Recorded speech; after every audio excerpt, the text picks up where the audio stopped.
Bueno, pues ya estamos de regreso con la arquitecta Patti Cantú, a quien yo agradezco su presencia el día de hoy en Trabuco, como siempre, con temas muy importantes. Y antes que nada, pues feliz año, Patti. Tenía rato que no nos veíamos desde la Posada Trabuco. Sí. Bueno, no estuviste en la Posada Trabuco, no, pero estuviste en el último desayuno de Parisina, fue donde nos vimos. Pues sí, es que pues sí quise estar, pero definitivamente a veces la sí, agenda la trae sí, uno, claro, ¿verdad? Media. Claro. Y sobre todo en diciembre, ves que no falta. Sí, actividad. La maliza. ¿Cómo recibimos el año, Pati? Súper bien. Mira, ahora traemos un tema muy importante que no es nada diferente a lo que hemos estado llevando sobre la geometría y todo. Pero ahora ya vamos a hablar de la arquitectura sagrada. Y bueno, ¿qué es la arquitectura sagrada? Es precisamente edificar en armonía con el universo. Y esto se refiere a todo. Entonces, desde la historia, de alguna manera, siempre se tomaron en cuenta esos puntos importantes. Todas nuestras culturas han precisado, ¿verdad? Con esa prioridad todo lo que rodea, y por eso las culturas han dejado huella en sus edificios, en sus edificaciones, que si las pirámides y todo eso, ha sido muy importante que nosotros también volteemos a ver eso. La mayoría de la gente en la arquitectura, cuando quieres hacer una casa, siempre sueñas, pues ahora sí que del piso para arriba, ahora dices tú, no, yo quiero una casa, y que la entrada, y bueno, empiezas a toda una ilusión, ¿no? Y es válido. Pero antiguamente no se hacía así.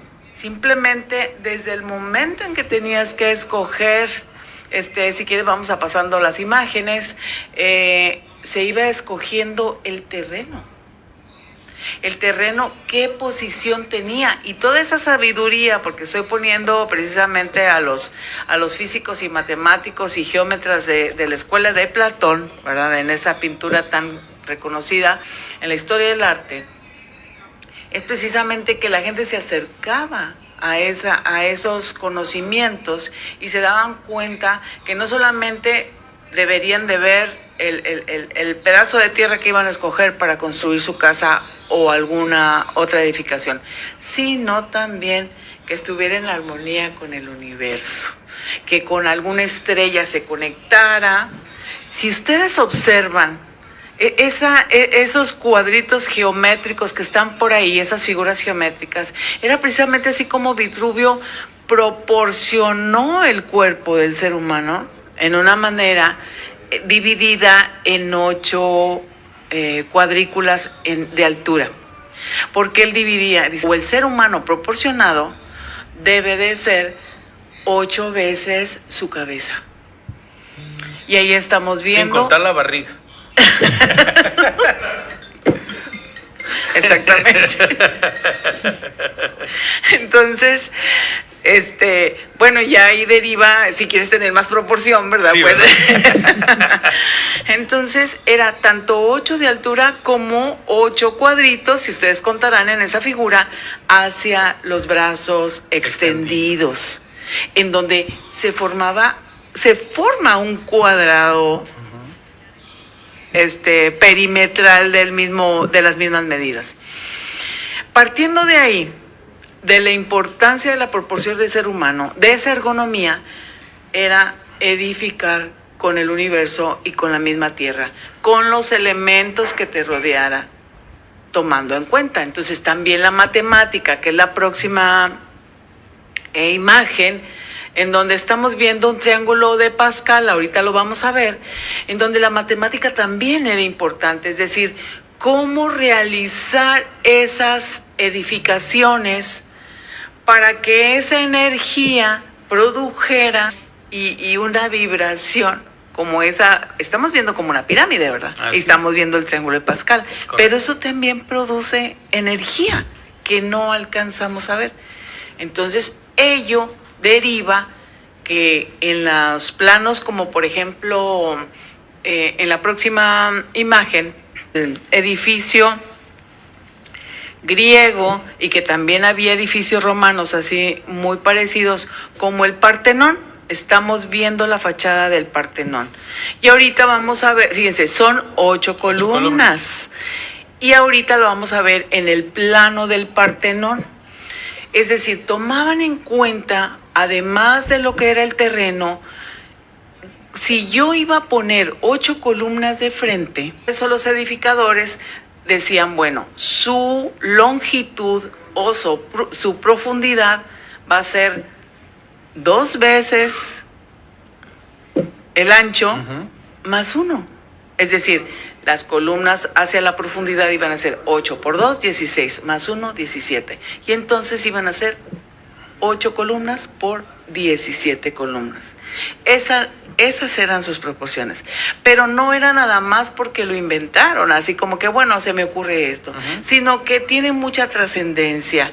Y esa trascendencia la llevaron a cabo también sociedades secretas, que fue lo que extrajeron de conocimiento para seguir edificando sus templos.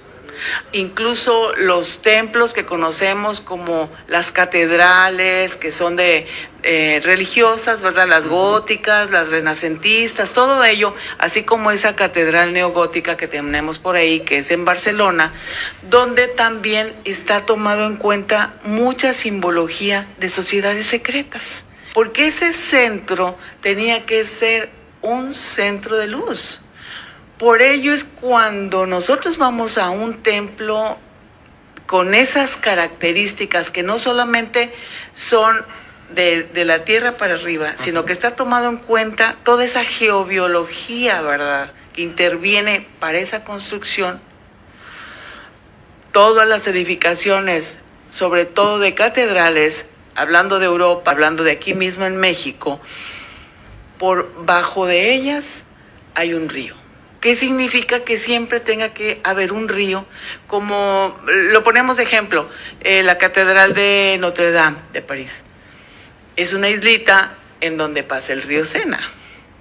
Y asimismo todo ello. Y asimismo las catedrales como la de Barcelona, el templo expiatorio que construyó Gaudí y que todavía está edificándose, todavía no se termina. Fíjense, en este plano, ustedes observan que tiene una forma, pues, lo que llamamos ahora como orgánica, ¿verdad? Esas construcciones orgánicas que cuando Gaudí lo hizo, bueno, pues fue, ahora sí que se adelantó en el tiempo, ¿no? Y bueno, ¿qué forma tiene? Es un pochito gay. Entonces, es una tortuga. Ajá. Se basó en una tortuga para hacer la planta de esa edificación, y así mismo construyó muchas cosas, viendo la naturaleza, viendo los elementos que lo rodeaban, porque ahora la arquitectura, mi querido amigo Edgar, uno se tiene que fijar qué hay alrededor, que sea sustentable tu casa, no como antes que dices, no, es que, mira, te invito a mi casa porque, o sea, mi piso de mármol de Carrara. Ahora eso es una grosería, porque estás ocupando tanto, o sea, que te lo traigan de allá, que toda la contaminación que produce y todos esos procesos, porque la construcción, pues somos de los que más contaminación. Sí, sobre todo la industria del acero, por ejemplo, ¿no? Exacto. Que ahora ya los edificios ya no son tanto de acero como antes, y ahora ya se ven estructuras hechas. Sí, que ahorra mucho. Exactamente, como ya desde hace tanto tiempo, y nosotros tanto que tenemos como el bambú, o como la palma, y como todo ello. No vamos en retroceso, más bien vamos buscando el origen que se supone nos debe traer más bienestar. Así es, porque a veces la misma casa, hablábamos anteriormente, te enferma por todo el plomo que trae las cosas y todo ello. Entonces, todos esos conocimientos, que también sabemos que por ahí Gaudí estaba en la masonería, y por eso incluyó muchos elementos como sociedad secreta, para que, bueno, pues aquel que tuviera el conocimiento, pues pudiera interpretar. Este asunto de las sociedades secretas se va a poner interesante.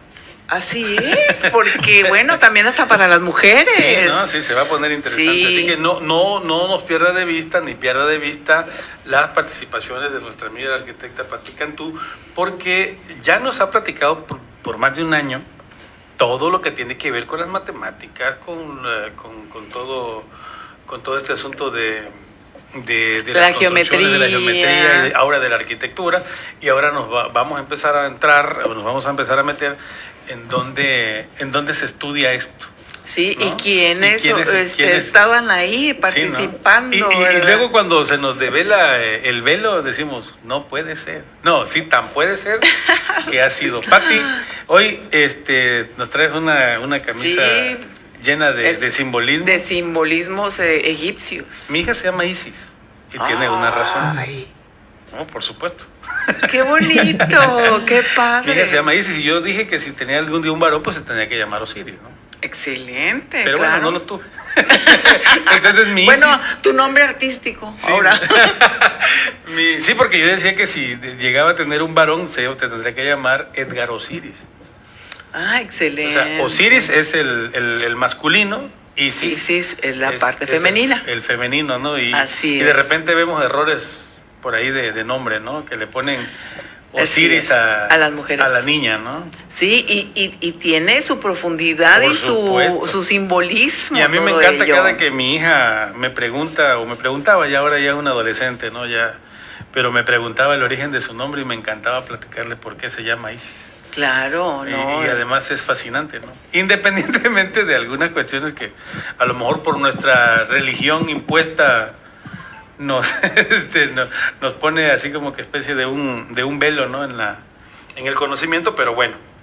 Pati, pues vamos a estar muy pendientes de todo esto que vamos a empezar a ver sobre sociedades secretas. Así es, sí, hablaremos de masonería y todo eso, pero no simplemente en sí esas sociedades secretas, sino qué han hecho, ¿verdad? ¿Qué cosa es? Vamos a empezar a develar un poco el misterio, ¿no? Exacto, cómo han participado dentro de la historia. De estas famosas sociedades secretas, que ahora ya son más bien discretas. Discretas, ¿no? Exactamente, y claro. Y que además están abiertas, hay que decirlo, no al todo público, pero sí a los que tengan la intención de querer entrar y todo eso, y bueno, pues de querer crecer en conocimiento, porque esto no es otra cosa más que exactamente. Y a mí me da además muchísimo gusto que las damas, las mujeres, hoy juegan un papel preponderante en este tipo de sociedades, porque a mí me tocó hace algunos años tener incluso algunas batallas por este asunto del